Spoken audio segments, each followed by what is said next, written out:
Hello United boys, welcome back to the channel. कैसे हो मेरे भाई? यूनाइटेड की ट्रांसफर न्यूज तुम्हारा भाई लेके आया तुम्हारे पास। जूलियन नेगल्समैन, यूनाइटेड इस महीने बात करने वाली है उस मैनेजर से। क्या होगा उसका फाइनल रिजल्ट? एडरसन क्या वो अब मूव कर रहा है? क्या वो यूनाइटेड आएगा या कहीं और जा रहा है? साथ ही साथ हम और किस मिडफील्डर के लिए जा रहे हैं, एक अपडेट है। सांड्रो टोनाली, एलियट एंडरसन से रिलेटेड और नए मिडफील्डर से रिलेटेड एक बहुत इंपॉर्टेंट अपडेट है। प्रीमियर लीग प्रूवन प्लेयर हम लेने वाले हैं, बात करेंगे उसके बारे में। साथ ही साथ और किन पोजीशंस पे हम प्लेयर्स ले रहे हैं, क्या लेटेस्ट न्यूज है। साथ ही साथ कौन से प्लेयर्स जाएंगे यूनाइटेड से, उगारते और ओनाना और आपका जर्गजी, या कोई पंगा पड़ सकता है। सब कुछ डिस्कस करेंगे इस वीडियो में। आई होप आपको पसंद आएगी तो प्लीज लाइक, सब्सक्राइब और हाइप करके अपना सपोर्ट दिखा देना और कमेंट करना बिल्कुल मत भूलना मेरे दोस्तों, क्योंकि बहुत चीजें हो रही हैं हमारे साथ। यहाँ पे बेन जेकब्स ने आके बता दिया अप्रैल के महीने, इस महीने हम जाके अब फॉर्मली रीच आउट करेंगे नए नए मैनेजर्स को, और उसमें एक नाम सबसे ऊपर बताया उन्होंने। पोचेटिनो का भी नाम लिया उन्होंने। बताया देखो यार, पोचेटिनो की सिचुएशन जो है यूएस की नेशनल टीम के साथ, दैट इज कॉम्प्लेक्स, तो उससे ज्यादा चांसेस हैं कि हम साइन करेंगे नेगल्समैन या कैरिक को। I am totally okay with that. So Nagelsmann के लिए बताया है कि देखो, हालांकि उसका कॉन्ट्रैक्ट अभी 2 साल का और है, बट ये बंदा प्रीमियर लीग में मैनेज करना चाहता है और वो ओपन है इस समर में, इस वर्ल्ड कप के बाद नए क्लब में जाने के लिए। सो अगर यूनाइटेड को अब इस महीने हम जाके अप्रोच करते हैं तो नेगल्समैन के साथ हमारी दाल गल सकती है, बट ऑफ कोर्स हमें जल्दी एक्ट करना पड़ेगा। हमने देर करी तो बहुत मुश्किल हो सकती है। तुम मुझे कमेंट में बता सकते हो तुम्हारी चॉइस क्या होगी। अगर कैरिक और नेगल्समैन ये मिलते हैं तो तुम किसको चूज करोगे? मुझे कमेंट में अपने रीजन के साथ जरूर लिख के भेजना। और मैं क्यों बोल रहा हूं कि हमें जल्दी करना चाहिए, लेट किया तो हम बिखर जाएंगे।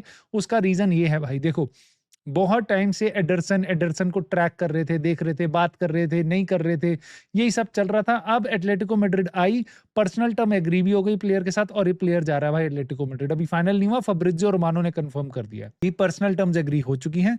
35 से 40 मिलियन यूरो, यानी कि 26 से लेके 30 मिलियन पाउंड के आसपास, 35 मिलियन पाउंड के बीच में, 30-35 मिलियन पाउंड में ये डील उनकी फाइनल भी हो जाएगी। 26-27 साल का एक एक्सपीरियंस प्लेयर उनको मिल जाएगा। सो अब मैं क्या ही बोलूं तुम्हें, मतलब तुम वेट नहीं कर सकते भाई, वेट नहीं कर सकते, तुम बैठ के आराम नहीं कर सकते। यूनाइटेड क्या कर रही है? आराम नहीं कर रही है, पुरानी जो कहते हैं ना कि भाई जो पहले जो चीजें करी थी उन्हीं को रिपीट करने लग जाओ। जेरड ब्रेंथवेट के पीछे पड़ गए हैं वापस। इनियोस का पहला प्यार, जब पहली बार आके उन्होंने किसी के लिए प्रपोजल रखा था, वो ये ही प्लेयर था एवर्टन का। 2-3 रिजेक्ट करी थी बिड एवर्टन ने, उसके बाद हमने हाथ छोड़ दिया था, वरना यूनाइटेड में आना ही था ये प्लेयर। जबकि उसके बाद से मेरे को तो कभी बहुत अच्छा लगा नहीं है एवर्टन के लिए खेलने, लेकिन यूनाइटेड सारे ओवर हाइप्ड प्लेयर्स की एक असेंबली करना चाहती है, एक टीम बनाना चाहती है। चाहे वो आपका कार्लस बलेबा हो, चाहे वो आपका यहाँ पे जेरड ब्रेंथवेट हो। तो यूनाइटेड ने एक मीटिंग करी है ब्रेंथवेट के कैंप के साथ फरवरी में, और उसमें बताया गया है कि प्लेयर की तरफ से बहुत ज्यादा इंटरेस्ट है, वो यूनाइटेड आना चाहता है। हालांकि इसने एक नया कॉन्ट्रैक्ट भी साइन किया था, बट अब ये देखना पड़ेगा यूनाइटेड क्या इसको फॉलो करती है। प्लेयर की तरफ से इंटरेस्ट है, थोड़ा ट्रैक्शन मिल सकता है, बट एवर्टन के साथ डील करना थोड़ा मुश्किल होगा जरूर। और ये चीज मेरे को बड़ी अच्छी लगी, वो कह रहे हैं कि हैरी मैग्वायर की रिप्लेसमेंट वो तब लेना चाहते हैं जब हैरी मैग्वायर एक्चुअल में यूनाइटेड के लिए खेल रहा हो। तो सो एक बेसिकली 1 साल का ओवरलैप होगा। So this is really music to my ears as a United fan. But of course ये मैं ब्रूनो फर्नांडिस के लिए भी कहता हूँ कि भाई उसके साथ भी ऐसा करो कि वो जब जा रहा है उससे पहले उसकी रिप्लेसमेंट ले आओ, ताकि एक ट्रांजिशन देखने को मिले हमारे को। Now moving on to another news, caught offside ने बताया है कि यूनाइटेड जा सकती है गोंसालो रामोस के लिए, और वो उसको देख भी रही है। और बेसिकली 40-50 मिलियन यूरो से, यानी आप मान लो 35-40 मिलियन पाउंड में ये डील करी जा सकती है। पहली बात तो मेरे को कोर्ट ऑफ साइड पे उतना भरोसा नहीं है जितना मेरे को बेन जेकब्स पे है। दूसरी चीज क्या, बट मेरे दिमाग में आ रहा था कि क्या हमें डील करनी चाहिए। पहली चीज तो ये कि भाई ये प्लेयर नहीं स्टार्ट करता पीएसजी के लिए, बट ये बेनफिका के लिए काफी अच्छा स्ट्राइकर रह चुका है, पोर्चुगल के लिए भी ठीक है। ऑफ कोर्स वहां पे रोनाल्डो जी स्टार्ट करते हैं, इसलिए उसको बहुत ज्यादा मौका नहीं मिलता, बट प्लेयर में दम है, प्लेयर बढ़िया है, मैं आपको बता रहा हूं। अब क्या यूनाइटेड में वो सूट करेगा as a backup to Sesko? Probably yes, because we need a striker.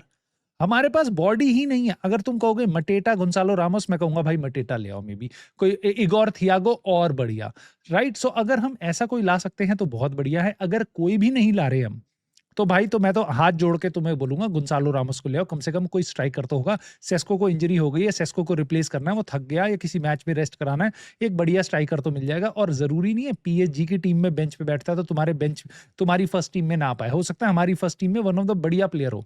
ठीक है, सो मिक्स्ड रिएक्शन हो सकते हैं फैंस के इसको लेके। मेरी राय बहुत क्लियर है, अगर कोई नहीं आ रहा आंख बंद करके ले आओ, I will be very happy. अगर कोई आ रहा है इससे बढ़िया ऑप्शन तो बात कुछ और हो सकती है। नाउ ये ऑप्शन यूनाइटेड के पास जरूर आने वाला है, जो है बेन जेकब्स ने बताया है Joao Gomes is going to be available, ये पक्का बिकेगा प्लेयर इस सीजन में। और यूनाइटेड चाह रही है कि अगर कोई पहला एक मिडफील्डर लें तो ऐसा हो मेनू के साथ काम कर पाए, वो बैठ पाए और बीच बीच में आगे बढ़ पाए। सो ऐसा मिडफील्डर और उस कैटेगरी में आपका जोआ गोमेज बिल्कुल सूट करता है, ऐसा है यूनाइटेड का मानना। मेरे को लगता है बात बिल्कुल सही है, उस कैटेगरी में सही है।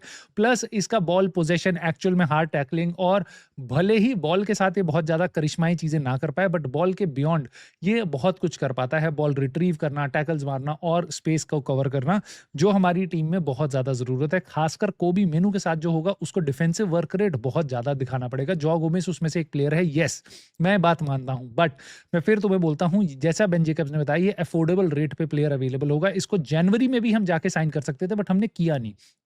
अब अगर हम जा रहे हैं इस प्लेयर को साइन करने तो मेरी बहुत क्लियर राय होगी, he should be the third choice midfielder.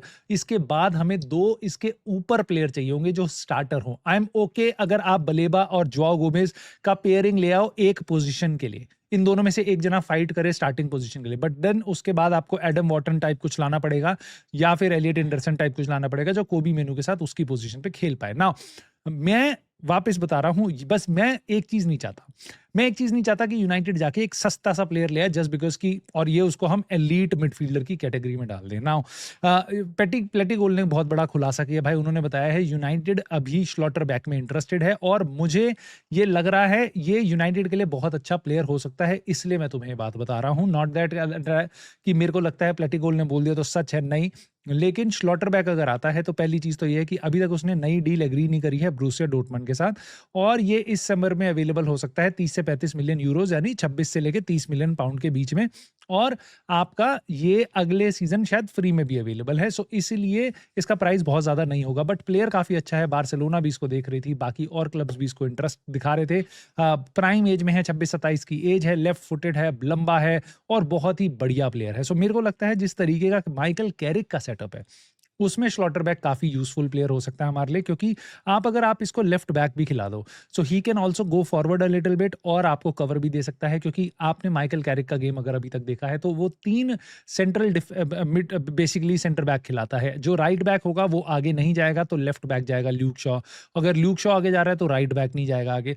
सो उस सेटअप में भी स्लॉटरबैक काम कर सकता है, और अगर इसको आगे जाने के लिए बोला जाए तो उस सेटअप में भी ये काम कर सकता है। तो प्लेयर मेरे ख्याल से यूनाइटेड में काफी सही काम कर सकता है, स्पेशली इसकी एरियल एबिलिटी वगैरह काफी यूजफुल हो सकती है। जब आपके कैजेमीरो भैया जा रहे हैं तो ये एक बढ़िया एडिशन यूनाइटेड के लिए हो सकता है, बट ऑफ कोर्स यूनाइटेड को अभी मूव करना पड़ेगा अगर इसके लिए कुछ करना है तो। नाउ यान डियामोंडे यूनाइटेड की लिस्ट में काफी हाई है, और बेन जेकब्स ने क्या बोला है, उन्होंने बताया देखो यूनाइटेड चाह तो रही है इसको, देख तो रही है इसको, बट 100 मिलियन देने को तैयार नहीं है लीप्जिग को, लेकिन कोई दिक्कत ही नहीं है, वो इस प्लेयर को रखना चाहते हैं, इसको थोड़ा सा और पैसा देके नया कॉन्ट्रैक्ट साइन करा लेंगे, 1 साल और उसको टांग लेंगे अपने साथ, उनको परफॉर्मेंस भी मिलती रहेगी, अगले साल ही भी ये प्लेयर बिक जाएगा, ऐसा उनका मानना है।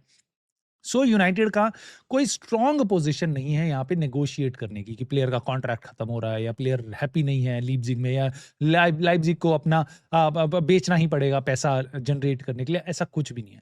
सो यूनाइटेड यहाँ पे बहुत स्ट्रॉन्ग पोजीशन पे नहीं है। तो अगर यूनाइटेड 100 मिलियन नहीं देने को तैयार हो रही है, अगर नेगोशिएट कर पाए कम प्राइस तो अच्छी बात है, बट बेन जेकब्स कह रहे हैं कि ये मुश्किल होगा, और यूनाइटेड इतना पैसा मिडफील्डर पे लगाएगी, विंगर पे नहीं लगाएगी। मेरी प्रॉब्लम बस यहाँ पे ये है, जब हम मिडफील्डर के लिए जाते हैं तो ये बोल देते हैं मिडफील्डर पे इतना पैसा नहीं लगाएंगे, जब हम विंगर के लिए बोलते हैं तो कहते हैं विंगर पे नहीं लगाएंगे, मिडफील्डर पे लगाएंगे किस पे इतना पैसा, मुझे समझ नहीं आता ये। क्योंकि अब तुम जो अगली खबर सुनोगे वो बिल्कुल यही है। बेन जेकब्स ने बताया कि एलियट एंडरसन नंबर 1 प्रायोरिटी है यूनाइटेड की।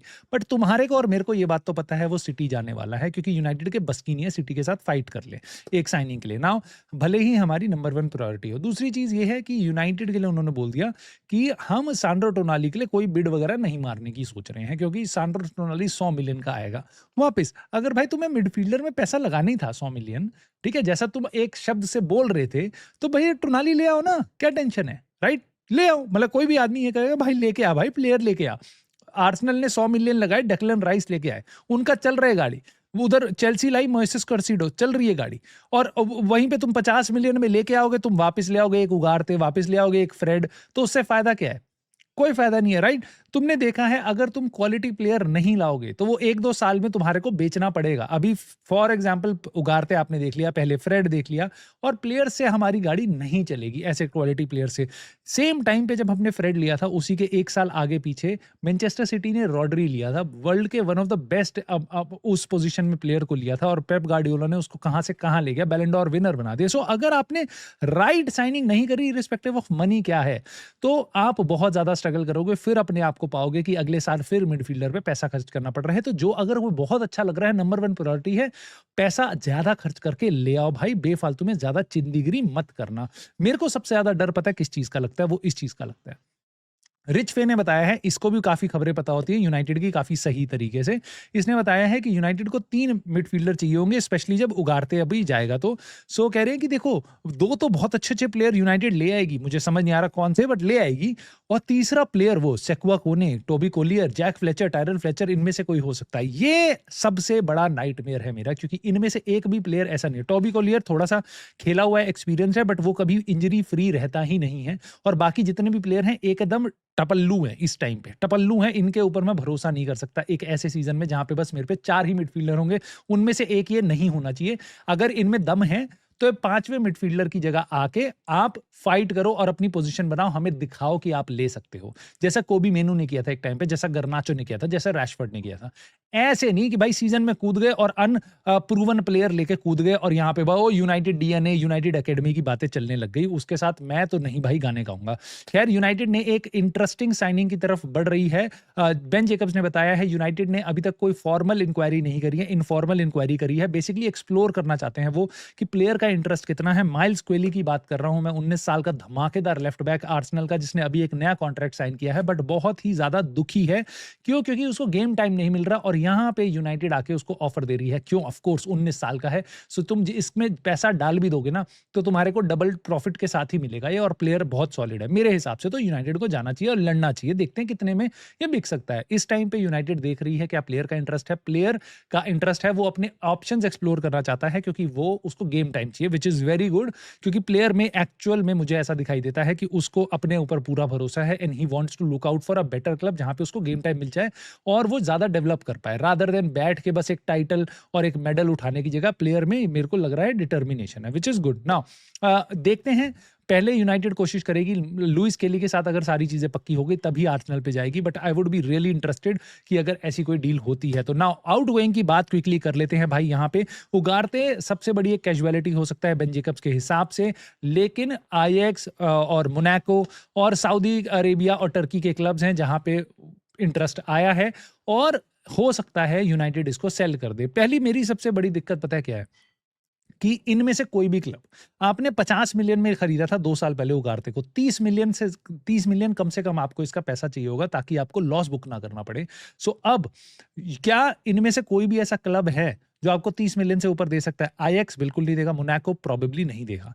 सऊदी और टर्की, क्या प्लेयर वहां जाना चाहेगा? मे बी यस, क्योंकि अब आपको वहां पे पैसा भी मिल जाएगा, वर्ल्ड कप भी हो चुका है, तो मे बी चला जाए। बस एक यही पॉसिबिलिटी है, मेरे को लगती है। मेरे को नहीं लगता मोनाको और एजेक्स में जाके प्लेयर जा सकता है और हमारे को पैसा मिल सकता है। हाँ, ये भी ऑप्शन हो सकता है कि आईएक्स बोल दे कि 20 मिलियन हम देंगे और इस साल हम इसको लोन पे ले रहे हैं, which probably can also work out with the player. But मेरे को लगता है यूनाइटेड इसको लोन पे ही भेज पाएगी, सेल नहीं कर पाएगी, क्योंकि सेलिंग में प्लेयर हटा दो आप साइड, यूनाइटेड हमेशा हमेशा से बहुत बुरा क्लब रही है, हमसे प्लेयर सेल नहीं हो पाते हैं, वो बहुत बड़ी असमंजस है हमारी। सिमिलरली ज़र्गज़ी भी उसी सिचुएशन में है।